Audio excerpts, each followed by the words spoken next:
Welcome back to the Rico Pool Show. Again, I equate putting your children in a harmful situation as child abuse.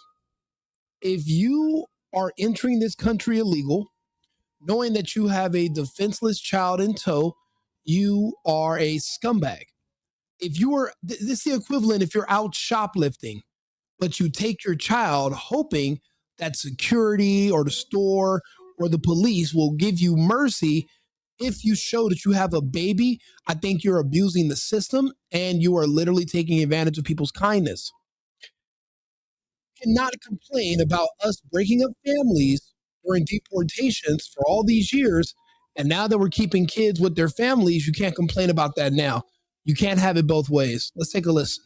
I am sad to report that the 2-month-old Juan Nicholas, who was detained at the Dilley Detention Center, has been deported with his mother and the rest of his family. Juan's story got all over social media because he is 2 months old and detained at a detention center with inadequate medical care to the point where he had bronchitis and wasn't treated on time. Thanks to the Okay, first things first, free health care is not our responsibility.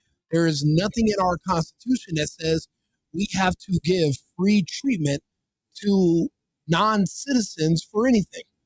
And I'll be honest, I even think there should be limits on citizens because just because you're born in this country and you speak the language doesn't mean you're an American.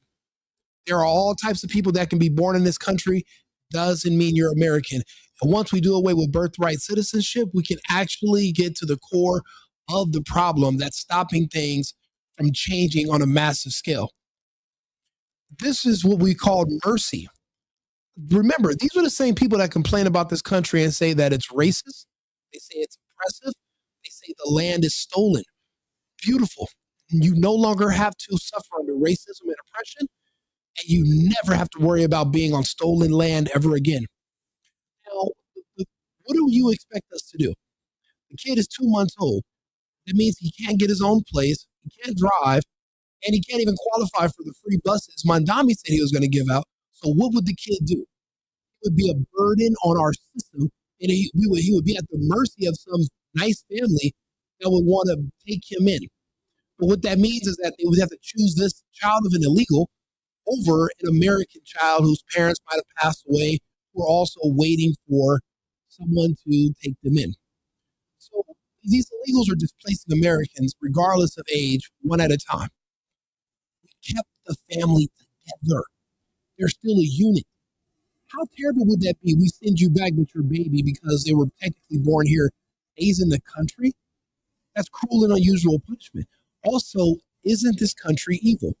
Don't you hate ICE? Don't you hate laws? There's no laws in Mexico, right? There's definitely not immigration laws in Mexico. The land in Mexico isn't stolen. So you should be happier there. Build your life there. Immigrants are what made this country great, and fucking make Mexico great. I want to see it. I want to see you make somewhere else great. If you are the sauce that gave us all this amazing, then guess what? What we'll do is we're going to spread the wealth because maybe we've had a monopoly on immigration amazingness, too much amazement all this time. Maybe we need to spread the wealth.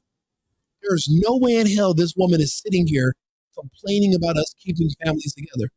What that shows is that the truth is out. There's no making women happy. This is a liberal woman who's alone looking for something to complain about, and she is just getting older and dumber by the day. We are keeping families together. We're not breaking them apart. When you go, so do your kids. The good thing would be if you take your dogs too. Stop leaving your pets here. Pets can travel. My dogs have lived with me in 3, 4 different countries. They can go. Okay, just because you go to another country doesn't mean your pet's stuck here. Drive to Mexico. Have someone meet you at the border. Pick up your dog. Take your damn dog with you. Stop abandoning dogs. People are crazy. Congressman Joaquin Castro finally got to the hospital way too late, only to be later released and eventually deported. Lydia Terraza News reported that they were left at the border with literally none of their belongings. Their money was still left at the detention center, and they were only given a phone by a stranger on the street so she could call her. Why is this? Because we have no sympathy for criminals. We owe you nothing. We owe you shit. You broke our laws. You pledged no allegiance to our republic. If you are not a citizen, you didn't care to become a citizen, you're not your friend. Our country is a entity, not a person. The country doesn't feel any way about anything. The country lives within parameters. We have laws, and people who are in this country are going to have to follow those laws. If those are too much for you, don't live here. Live somewhere else. But no, we don't owe you anything. We're not guaranteed to bring your belongings. What the hell's wrong with you? Happening because immigrants are not getting their court dates. They are not honoring due process at all, especially. You are not due any due process. You didn't go through the due process to come here. Actually, us arresting you is due process enough. No one executed you. You didn't get beat in the street. You were actually arrested, taken in, processed, deported. That is due process.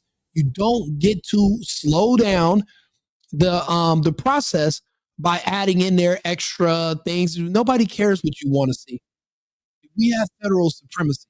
You can cry as hard as you want to, but instead of crying, why isn't this chick with her glasses, why isn't she at the border waiting to meet them when their plane lands and helping them get their life restarted in Mexico? Why is she here complaining? Why is she still online? Get up and get out of here. In Texas, where they just ruled that people can get detained until their final court dates that are not actually happening. If you are still working for ICE as an attorney, honor due process and do the right thing. No. We're not wasting time. There's too many of them for us to drag this out. If you're working for ICE, keep up the good work. If I ever see you guys out, I'm paying for food. Everything's on me. I appreciate the work you're doing. I'm seeing the results. The rents are going down. The crime is going down. And the employment is going up. Thank you, Trump. Thank you, ICE. It's America first and America only. I'll be back on live with another topic in about 20 minutes. And yeah, fuck them kids too. If you have a baby, just because you have a baby doesn't mean you're going to be able to stay in this country and use it as an anchor to drag on our sympathy. I'm so sick of being manipulated with my heart. Those days are over. We're going to do what must be done. There will be eggs that will be cracked to make this omelet. Don't be the egg. Come in here the right way or stay home. There's no sneaking into this country. I don't care how many kids you have. I don't care if you've been here for 40 years. If you don't have citizenship, you're gone. I need your job times 10. We need all of them. We don't have any room to share with anybody else. It's America first and it's America only. I've been needing to find a new apartment, which has not been easy with credit as bad as mine. Luckily, I found cosigning.com. They connected me with a cosigner who helped me get my dream apartment for me and my dog. I just paid a small fee and was able to move in fast. Get the cosigner you need for the apartment you want. Check out cosigning.com today.